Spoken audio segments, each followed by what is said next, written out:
première question est comment la préparation de l'équipe avant le premier match contre Burkina Faso? Une phase d'adaptation par rapport au pays, chaleur, humidité et les déplacements qui sont un peu pas pareils qu'en France. Il y a beaucoup de monde dans Jakarta. Après, pour le reste, on a travaillé sur l'adversaire, sur le Burkina, animation offensive, défensive et aujourd'hui les coups de pied arrêtés pour préparer au mieux la première rencontre de demain.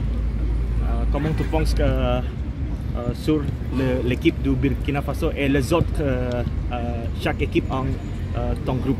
Dans la poule, Burkina, belle équipe africaine. Les Africains hier ont gagné les 2 premiers matchs, que ce soit le Maroc ou le Mali. Donc les Africains sont en forme. Après la Corée du Sud, c'est très discipliné, très rigoureux. Un peu comme le Japon qu'on a joué il y a 2 mois en France. Et puis les USA qu'on va un peu plus découvrir. Mais on va y aller par étapes. On va se concentrer d'abord sur le Burkina. Les objectifs dans ce tournoi? Passer les poules et aller le plus loin possible. Après on ne sait pas jusqu'où on peut aller. Mais en tout cas l'idée bien entendu c'est déjà de sortir, première étape sortir de la poule. Si possible dans les meilleures conditions pour rester un peu plus à Jakarta. Et puis après selon le tirage on ira le plus loin, 8e, quart, demi, voire finale si on peut bien entendu. Il y a de dernières questions. Beaucoup de fans de France ici, oui. Fans de l'équipe Les Bleus. Warren Zaïre-Emery au PSG, oui. Mais il n'est pas là. Pourquoi? Est-ce que tu le fais vraiment, lui ici? Oui, il n'est pas là.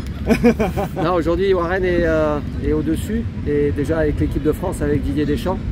Donc c'est un joueur hors norme, donc il est normalement au-dessus et déjà avec l'équipe de France. Donc on a fait sans lui déjà au championnat d'Europe, on fait sans lui à la Coupe du Monde. C'est vrai qu'on aurait préféré l'avoir avec nous, ça aurait été une chance supplémentaire, mais aujourd'hui il n'est pas là, mais c'est pas un problème, il y a d'autres joueurs qui sont intéressants et bons en équipe de France.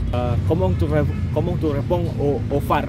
Parce que en ce tournoi, et première fois pour le phare en Coupe du Monde en 2017. Comment tu réponds? Pour le phare. Sur phare, VAR, phare. C'est quoi le phare? Ah, la VAR. Le VAR. Je trouve que c'est bien. Ça permet aussi à nos jeunes joueurs d'apprendre ce qui les attend en championnat, en première division, Ligue 1 en France. Donc c'est un peu une découverte aussi. On a fait des exposés par rapport à ça. Donc ils ne seront pas surpris, mais je pense que c'est un plus pour la compétition d'avoir le VAR. Ça amène quand même plus de régularité dans les décisions.